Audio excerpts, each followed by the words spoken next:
Buenas tardes, muchachos. Vamos a proseguir con el trabajo que estábamos haciendo ayer, el análisis de una partícula cuando entra a un campo eléctrico. ¿Sí? Voy a repetirlo otra vez porque ayer se nos fue el tiempo y bueno, entonces partimos del siguiente hecho. Tenemos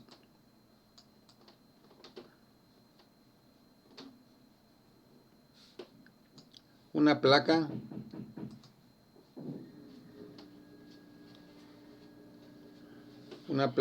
y luego otra placa. Estoy exagerando aquí la distancia entre las placas, pero solo para que sea cómodo hacer los dibujos. ¿Sí? A ver, en este caso voy a ponerle, al contrario de lo que estábamos viendo ayer, voy a ponerle aquí una carga negativa.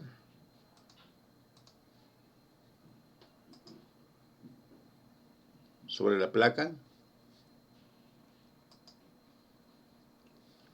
Y sobre la superior va a ir una distribución de carga positiva.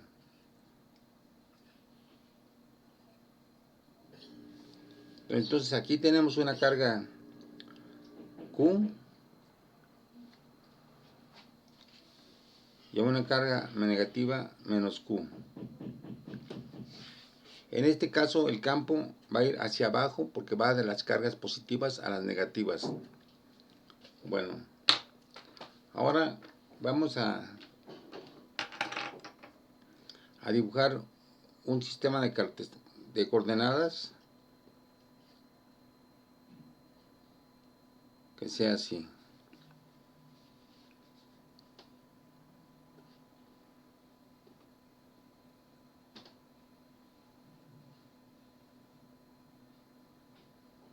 Esto le llamamos X, a esto le llamamos Y. ¿Sí? Y ahora una partícula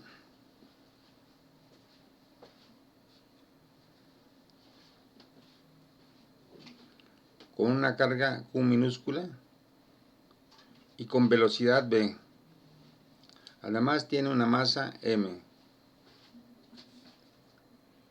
Entonces entra una partícula con gran velocidad v y entra a la zona en que hay campo.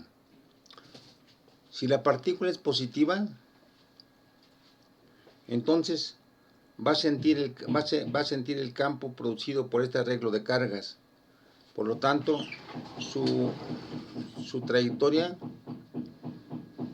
va a ser semejante a un tiro parabólico, porque va a sentir una fuerza hacia abajo que va a ser constante. ¿Por qué va a ser constante? Porque el campo eléctrico es constante dentro de las dos placas.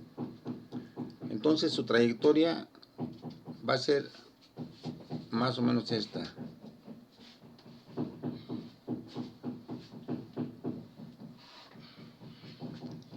Hasta que toque la placa inferior. Bueno, entonces a esta distancia, de aquí a aquí, vamos a llamarle D. Y vamos a suponer que entra a una altura h. De acuerdo a este sistema, h va a tener un valor negativo, pero la aceleración también va a tener un valor negativo porque está cayendo. Entonces hay que grabarse eso. La h es negativa, pero la aceleración también es negativa. Bueno, entonces aplicamos lo que sabemos sobre cuerpos uniformemente acelerados. ¿Sí? En la dirección X,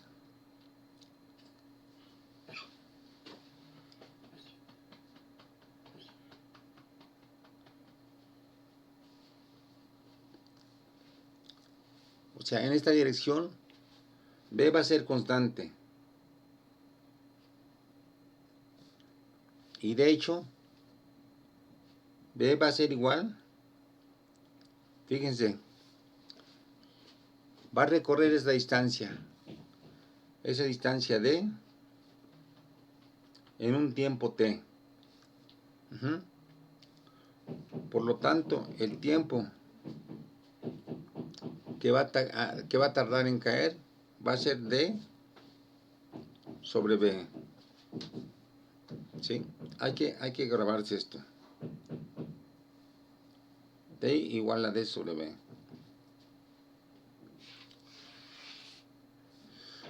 Bueno, ahora, en la dirección Y, ¿cómo va a ser el movimiento? Pues va a ser un movimiento uniformemente acelerado, porque en esta dirección hay un campo. Estas cargas negativas atraen a la partícula positiva y entonces en esta dirección sí hay una aceleración. La ecuación sería Y igual a Y0 más 1/2 de A por T cuadrada. ¿Sí? Pero Y0 es 0, de acuerdo a como planteamos el esquema. Entonces esto va a ser simplemente 1/2 de A por T cuadrada. Entonces planteamos lo siguiente. Menos H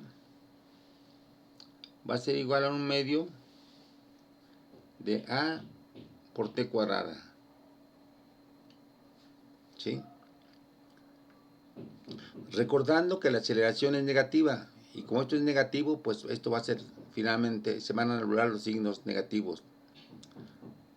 Entonces, ya tenemos el tiempo. Ahorita ponemos la aceleración, ¿sí? Pero por de pronto, H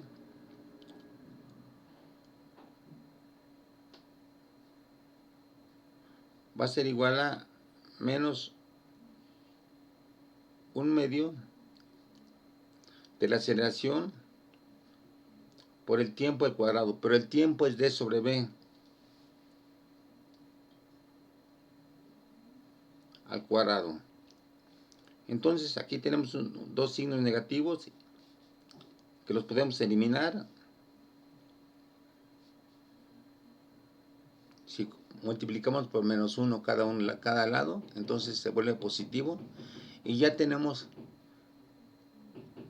la expresión para H, ¿sí? ¿Está claro? Por favor, respóndanme. Si hasta aquí está claro. Sí, profe.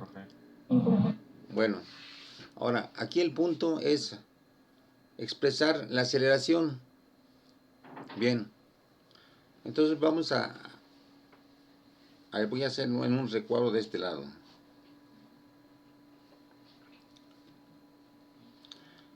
La fuerza que se ejerce sobre una carga positiva, pues es igual al campo por la carga. Eso siempre hay que grabárselo. La fuerza es igual al campo por la carga. Pero el campo dentro de un condensador o dentro de un arreglo de placas de este estilo es igual a la densidad superficial de carga entre epsilon 0. Por lo tanto, la fuerza va a ser el campo, que es sigma entre epsilon 0 por la carga Q. Y como esta es la fuerza, aquí multipliqué el campo por la carga, va a ser igual a la masa por la aceleración. ¿Sí? Ahora, de aquí podemos despejar la aceleración. Y la aceleración va a ser simplemente sigma por Q entre M por epsilon 0. ¿Sí? Simplemente despejé esto. Entonces ya tenemos la aceleración. ¿Sí? Entonces, si ya tenemos la aceleración, aquí le voy a hacer un recuadro.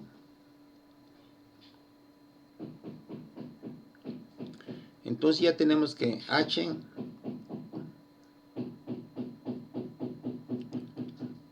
perdón, si soy un ruidito de fondo, es que aquí al lado están haciendo algún trabajo.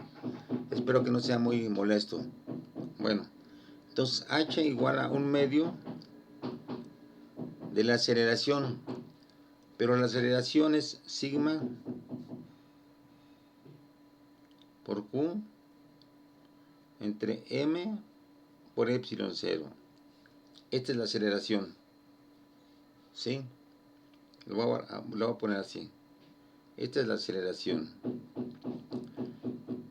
Y luego por el tiempo al cuadrado, que es D sobre B al cuadrado.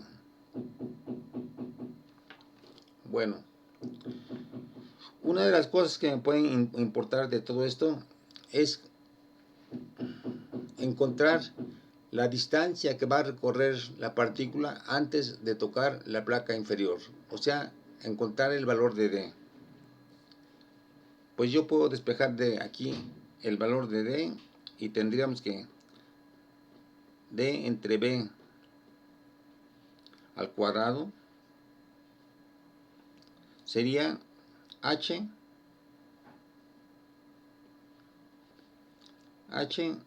por 2 por M por epsilon 0, ¿sí?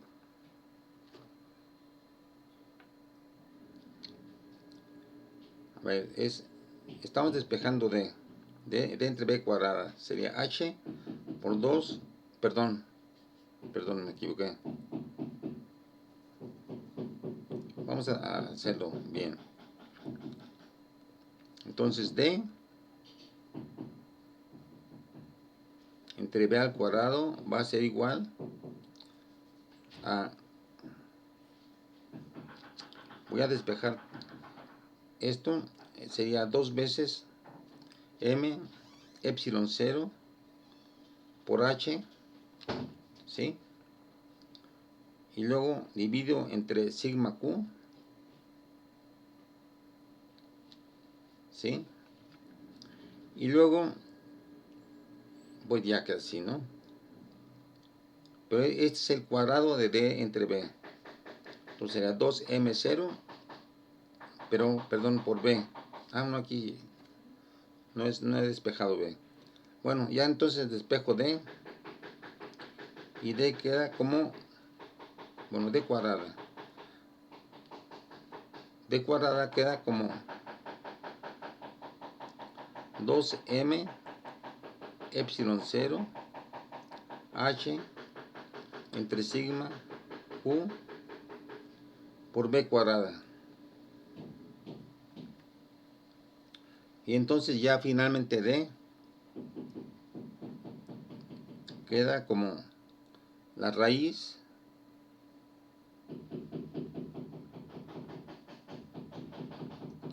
de 2M epsilon 0 H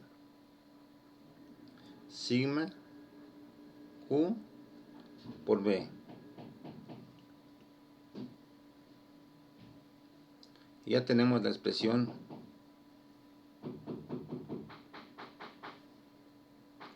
para la distancia. ¿Sí? A ver, repásenlo y vean si está bien todo el procedimiento.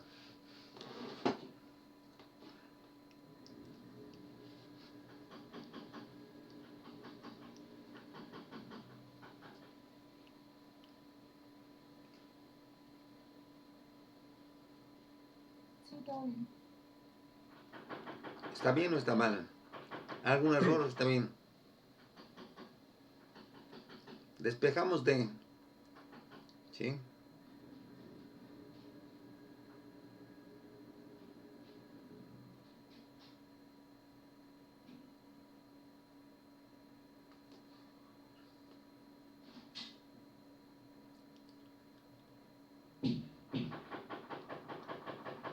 ¿Sí está bien? A ver, revísenlo.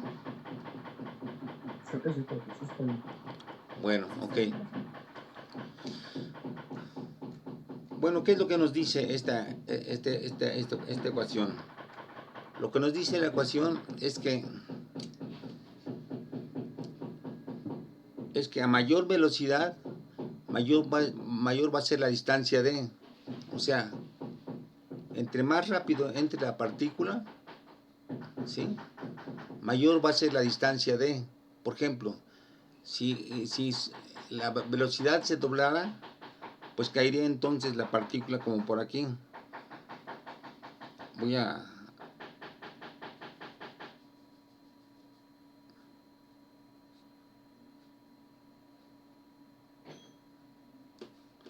¿sí? O sea, caería a mayor distancia si se doblara la velocidad. Entonces vean que esta ecuación nos sirve, en principio nos sirve para medir la velocidad porque es proporcional a la distancia. Por otra parte, mientras mayor sea la carga Q, pues va a ser menor la distancia. Si la carga aumentara 4 veces, como le estamos sacando raíz a la carga, esto sería la mitad.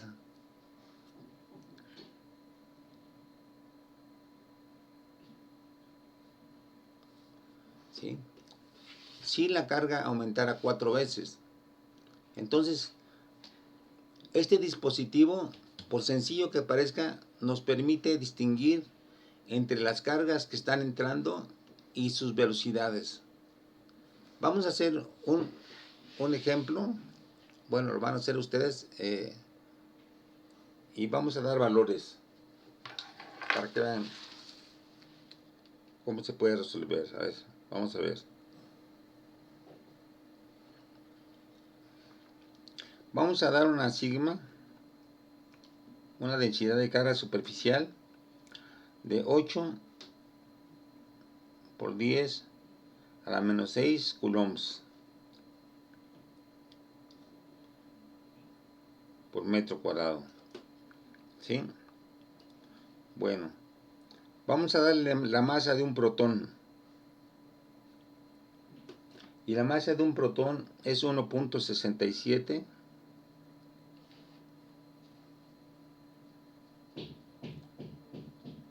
por 10 a la menos 27 kilogramos.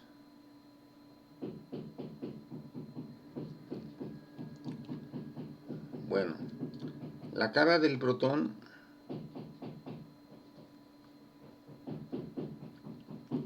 es de 1.6 por 10 a la menos 19 coulombs. ¿Sí? Y por otra parte, epsilon 0 pues tiene el valor de 8.85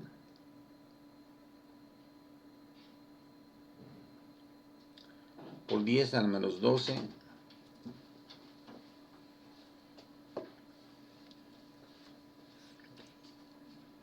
sería, sería coulombs cuadrados entre newtons metro cuadrado.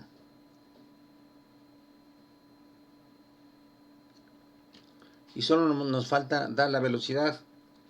Vamos a suponer que las partículas es una partícula cósmica de rayos cósmicos y que entra pues con gran velocidad, puesto que se mueve, llega del vacío y es arrojada por las estrellas con gran energía.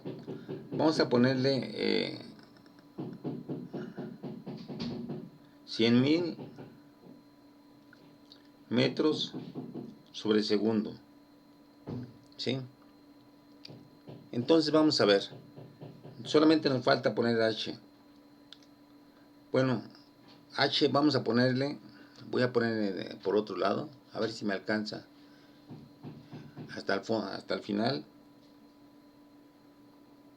H vamos a suponer que es de 1 centímetro, o sea 0.01 metro. ¿Sí? Bueno, entonces ya tenemos la masa, la epsilon 0, la h, la densidad superficial de carga, la carga y la velocidad. A ver, con esos valores, por favor calculen cuánto sería la D. A ver, 5 minutos.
A ver, ¿tienen algún valor?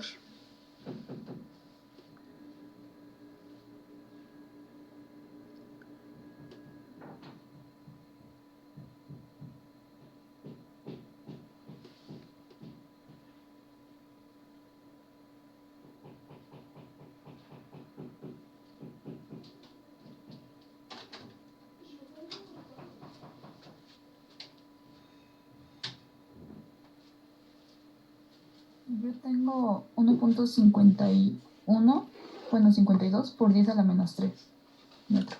1.52 por 10 a la menos 3. A ver, vamos a confrontarlo con otros.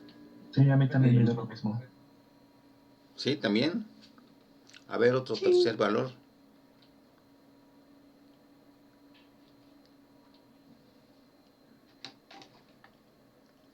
Entonces sería, a ver, ¿1 qué? 1.52 por 10 a la menos 3 metros. Sí, señor. Sí, señor. ¿Sí? ¿Está bien?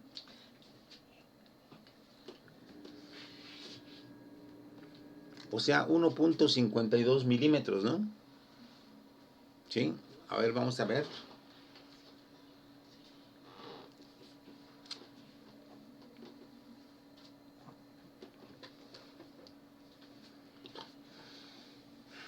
Bueno, entonces es interesante que un protón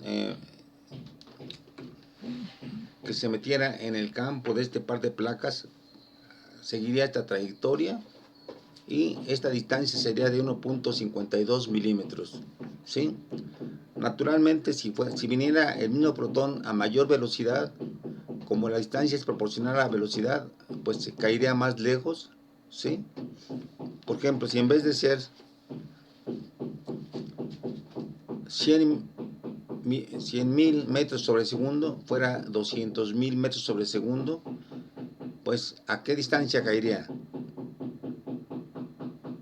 Si se doblara la velocidad, ¿a qué distancia caería? Doble de la distancia. Al doble de la distancia, ¿no? A 3 milímetros, ¿verdad? Aproximadamente. ¿Sí? Si fuera, por ejemplo, si fuera una partícula alfa, recuerden que la partícula alfa tiene 2 protones y 2 neutrones en su núcleo. Bueno, es una partícula ionizada que tiene 2 protones y 2 neutrones. Entonces, su masa sería, ¿cuántas veces? Como la masa del protón es igual al neutrón, la masa de una partícula alfa sería 4 veces esta masa. ¿Están de acuerdo? Porque son 2 neutrones y 2 protones. Entonces sería 4 veces esta masa, ¿sí? Pero la carga, ¿cuánto sería? Como tiene 2 protones, ¿cuál sería la carga? ¿El doble? El doble de eso, ¿sí? Y entonces, si entrara con esa velocidad, ¿qué pasaría con la distancia de, a ver, en vez de un protón va a entrar una partícula alfa que tiene 4 veces más carga y, digo, 4 veces más masa y tiene 2 veces más carga. Entonces, la carga aumentaría al doble, ¿sí? Pero la masa aumentaría 4 veces. Entonces, pues tendríamos que la distancia que aumentaría o sería la misma. ¿Aumentaría, bajaría o cómo sería? Hay que aumentar, ¿no? ¿Perdón? Aumentar. Aumenta, ¿verdad? Sí, porque Sí. aumenta más la masa que la carga. Por lo tanto, D aumenta. Entonces, vean que este sencillo arreglo de placas nos puede servir para reconocer partículas, ¿sí? Si conocemos su masa, podemos encontrar su velocidad, ¿sí? Una vez que identifiquemos a la partícula, podemos encontrar qué tipo de velocidad tiene. O si conocemos su velocidad, podemos encontrar su masa o su carga. Entonces, para muchos experimentos, como veremos más adelante, es utilísimo este arreglo, ¿sí? De hecho, así es como Thomson encontró que cuando pone un fuerte campo eléctrico y logra arrebatar electrones de una cara de un tubo al vacío, esos electrones bajo la acción de un campo eléctrico siguen una curva de este estilo, no más que para la parte positiva. Y fue así como identificó su carga y su masa. Ajá. Entonces, este sencillísimo arreglo de cargas, de placas, es un detector de partículas, un identificador de partículas. ¿Sí? Vamos a ir adelantando sobre un tema que después veremos con todo detalle. ¿Sí? Si tenemos una gota de agua, pero tiene, digamos, 5 electrones y una determinada masa, ajá, tal como está ausente, en un espacio ausente de campo, ¿cuál sería el comportamiento de esta masa si no hubiera campo? O sea, es una masa pequeña cargada. ¿Cuál sería su movimiento natural?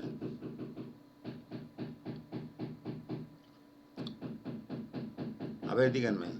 Estamos sobre la superficie de la Tierra. Entonces, ¿cuál sería su movimiento natural de esta partícula?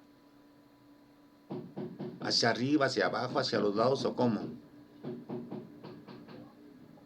Sería de caída libre, ¿no?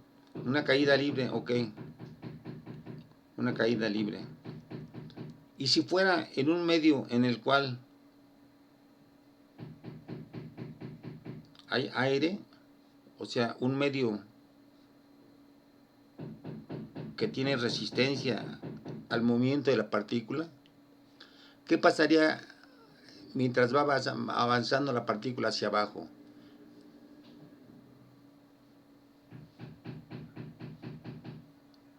¿Qué pasaría ya si en vez del vacío se mueve en un medio viscoso? Tendría un arrastre que la empujara hacia arriba. Más bien va a unificar esta aceleración y empezaría a caer con velocidad constante, ¿no? ¿Sí? Por la fricción. O sea, la fricción es una fuerza, si esto es una fuerza de gravedad, la fricción es una fuerza que empuja, que tiende a nullificar a la fuerza de gravedad.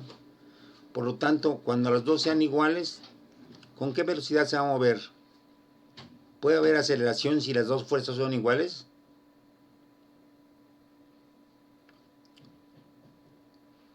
No. No, ¿verdad? Tendría o quedaría quieta, ¿sí? O avanzaría con velocidad constante, lo que se llama una velocidad terminal, ¿sí? Bueno, ahora, ¿qué pasa si yo pongo, si es positiva y ahora yo pongo un campo negativo, ¿sí?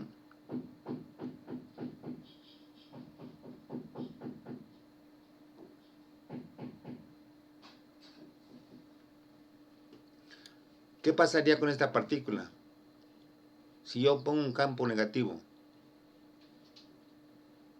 Fíjese, actúan tres fuerzas: la fuerza de gravedad, la fuerza de fricción y la fuerza eléctrica. Entonces, ¿qué pasaría con esta partícula? Si el campo es muy grande, ¿qué pasaría con la partícula? ¿Iría hacia arriba? Iría hacia arriba, exactamente, ¿no? Sí. Entonces, de esta manera es como Millikan obtuvo la carga del electrón, ionizando gotitas que tuvieran carga, porque esta gotita está ionizada porque tiene pegados 5 electrones, y entonces bajo la acción de un campo eléctrico, pues tiende a subir, ¿sí?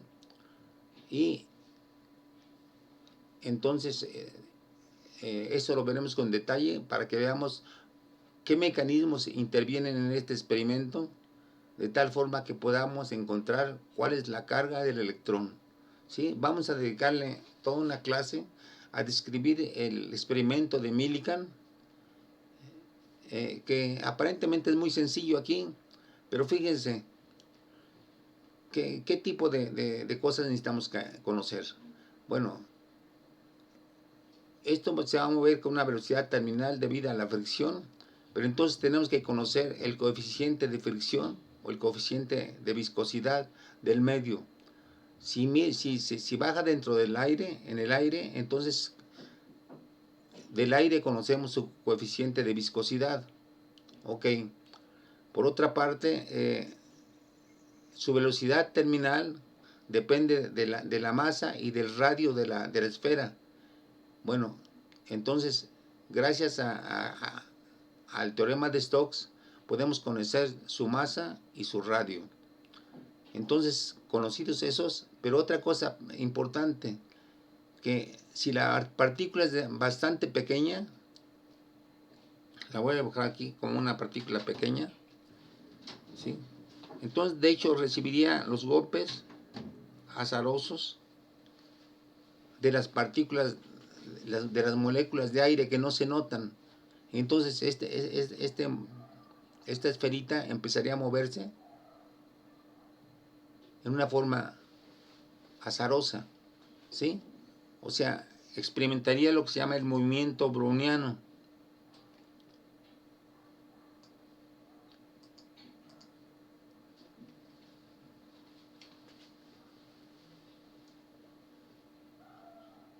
¿Sí? Entonces, pues este tipo de movimiento se sobrepondría a las fuerzas que estamos aplicando, y entonces no nos permitiría medir con exactitud cuál es la carga.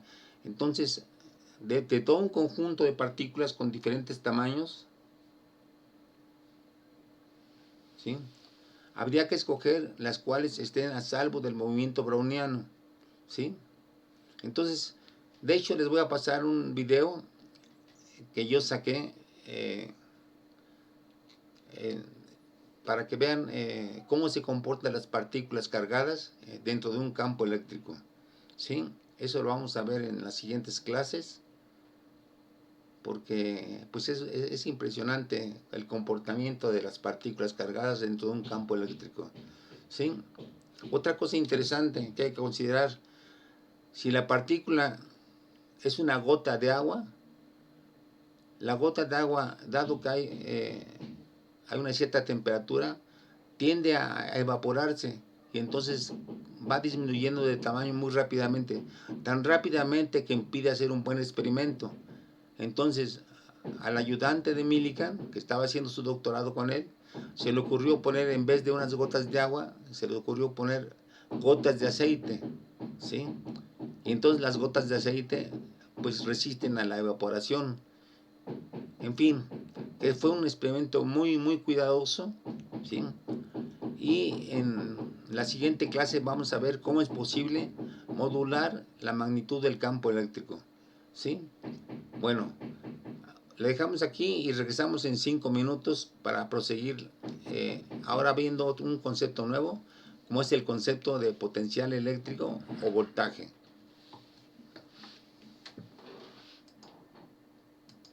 Rico.